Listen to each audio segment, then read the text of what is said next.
В ДК ЧГУ установили новую акустическую систему и мультимедийное оборудование. Теперь концертная площадка ДК может конкурировать с лучшими европейскими залами. В чем уникальность новой техники, выяснила Мария Никифорова.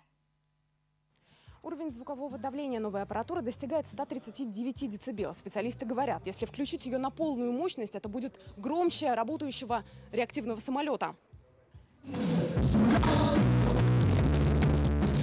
Сейчас звук включен всего на 40%. Мощности акустической системы хватает, чтобы без потери качества охватить территорию в 700 квадратных метров.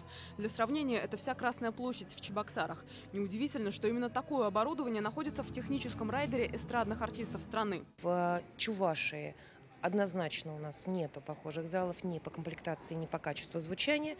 Ну и, соответственно, в ПФО у нас тоже нету конкурентов сейчас.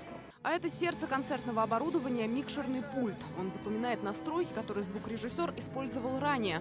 Ручки пульта могут сами выровнять звук. Это очень удобно, говорят звукорежиссеры, при работе с разными проектами.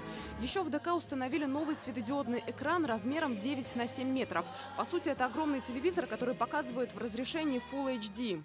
17 миллионов, которые в этом году университет направляет на приобретение, монтаж современного звукового оборудования. Это целевые средства, которые, я думаю, повысят и творческую активность студентов.